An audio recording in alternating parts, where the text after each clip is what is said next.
नमस्कार दोस्तों, मोदी सरकार ने संसद के दोनों सदनों से वक्फ बिल पास करवाकर इतिहास रच दिया। इससे पहले सरकार ने मुस्लिम समाज के हितों की रक्षा के लिए सीएए, ट्रिपल तलाक और यूनिफॉर्म सिविल कोड जैसे कानूनों को लागू करवाया।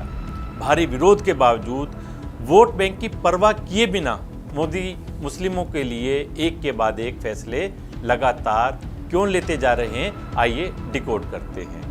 सीएए, ट्रिपल तलाक उन्मूलन और यूसीसी के बाद वक्फ बिल ऐसे ही फैसले हैं जिन पर मुसलमानों के एक बड़े वर्ग ने कहा कि ये उनके धार्मिक मामलों में दखल है और मजहबी पहचान पर हमला है। लेकिन सरकार ने इसे प्रगतिशील और वक्त की ज़रूरत बताते हुए भारी विरोध के बावजूद पारित करवा दिया। मोदी सरकार के इन फैसलों ने व्यापक बहस, समर्थन और विरोध को जन्म दिया। सीएए के खिलाफ तो आपने देख ही लिया था कि देश के कई हिस्सों में हिंसक विरोध प्रदर्शन हुए थे, जिसके कारण कई लोगों की जानें भी गई थी। देश के प्रमुख मुस्लिम संगठनों ने इन फैसलों को धार्मिक स्वतंत्रता और पहचान पर खतरा बताया। इसे धार्मिक मामलों में सरकार और सरकारी तंत्र का दखल कहा, लेकिन मोदी सरकार ने इसे बिना धैर्य खोए समय और परिस्थिति के अनुरूप लिया गया एक प्रगतिशील फैसला बताया। सरकार ने कहा कि ये फैसले सुधार और समानता की दिशा में बढ़ाए गए कदम हैं। तत्कालीन कानून मंत्री रविशंकर प्रसाद ने दिसंबर 2017 को लोकसभा में मुस्लिम महिला विधेयक 2017 पेश किया था, जिसका उद्देश्य ट्रिपल तलाक को अवैध घोषित करना था। ये मुस्लिम महिलाओं के अधिकारों की रक्षा करने और उन्हें उनके पतियों द्वारा मनमाने ढंग से तलाक दिए जाने से बचाने के लिए था। बिल में ऐसा करने वाले शोहर के लिए 3 साल तक की सजा का प्रावधान था। सुप्रीम कोर्ट ने अगस्त 2017 को ट्रिपल तलाक को असंवैधानिक ठहराया था, जिसके बाद सरकार ने इसे आपराधिक बनाने के लिए कानून बना दिया। जुलाई 2019 में ये कानून बन गया। उस वक्त तमाम मुस्लिम संगठनों ने इसका विरोध किया।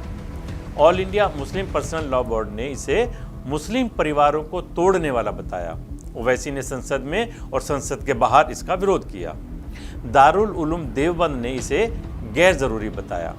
लखनऊ और इलाहाबाद में मुस्लिम संगठनों ने व्यापक प्रदर्शन किए। मुंबई में ऑल इंडिया मजलिस-ए मुशावरात ने इसका भारी विरोध किया। इसे मुस्लिम पुरुषों को निशाना बनाने वाला बताया। मुस्लिम नेताओं ने कहा कि ये मुस्लिम पुरुषों को निशाना बनाता है और पारिवारिक विवादों को आपराधिक बनाता है। इन सब के बावजूद कई महिला संगठनों ने इसको सपोर्ट किया और इसे मुस्लिम महिलाओं को अधिकार देने वाला बताया।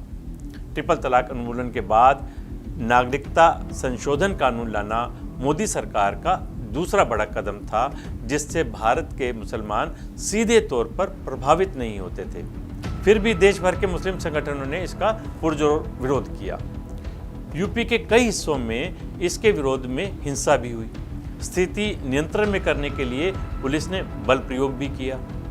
नागरिकता संशोधन कानून का उद्देश्य पाकिस्तान, बांग्लादेश और अफगानिस्तान से आए हिंदू, सिख, बौद्ध, जैन, पारसी और ईसाई शरणार्थियों को नागरिकता देना था। इसके दायरे में मुसलमानों को नहीं रखा गया था। इसी को लेकर मुसलमानों ने इसका कड़ा विरोध किया और इसे विभाजनकारी और भेदभावपूर्ण बताया था। मुस्लिम संगठनों ने बिना सोचे समझे इसको राष्ट्रीय नागरिक रजिस्टर के साथ जोड़ा, जिससे मुस्लिम समुदाय में असुरक्षा फैली और देश भर में व्यापक प्रदर्शन हुए। इसी के विरोध में चर्चित शाहीन बाग आंदोलन हुआ, जो कई महीनों तक चला। इस आंदोलन में मुस्लिम समाज की महिलाएं बढ़ चढ़कर आगे आई। सरकार ने कहा कि ये कानून धार्मिक उत्पीड़न से प्रभावित अल्पसंख्यकों को शरण देने के लिए है, ना कि मुस्लिमों के खिलाफ। यूनिफॉर्म सिविल कोड बीजेपी सरकार का अहम एजेंडा है। केंद्रीय स्तर पर यूसीसी अभी तक कानून नहीं बना है, लेकिन मोदी सरकार ने इसे लागू करने की दिशा में अपना इरादा जता दिया है। बीजेपी शासित उत्तराखंड में यूसीसी लागू हो गया है, जबकि गुजरात में लागू करने की तैयारी है। सरकार का कहना है कि यूसीसी से gender equality and national unity यानी लैंगिक समानता और राष्ट्रीय एकता को बढ़ावा मिलेगा। मुस्लिम समुदाय के एक वर्ग को डर है कि इससे उनकी सांस्कृतिक और धार्मिक पहचान खत्म हो जाएगी। इसे बहुसंख्यकवादी एजेंडा के तहत देखा जा रहा है, जिससे टकराव बढ़ने की आशंका है। इसको लेकर बहस जारी है, लेकिन मुस्लिम समुदाय में इसको लेकर असुरक्षा और विरोध की भावना मजबूत हुई है। इन 3 कदमों के बाद मोदी सरकार ने वक्फ संशोधन विधेयक 2025 पास करवाकर अपने तेवर जाहिर कर दिए हैं। सरकार का तर्क है कि इस कानून का उद्देश्य वक्फ संपत्तियों में भ्रष्टाचार और दुरुपयोग को रोकना है, साथ ही साथ महिलाओं और पिछड़े मुसलमानों को लाभ पहुंचाना है। All India Muslim personal law board और जमीयत उलेमा-ए हिंद जैसे संगठनों ने इसे वक्फ की स्वायत्तता पर हमला बताते हुए कहा कि सरकार की मंशा के अनुसार गैर मुस्लिमों को बोर्ड में शामिल करना धार्मिक मामलों में दखल है।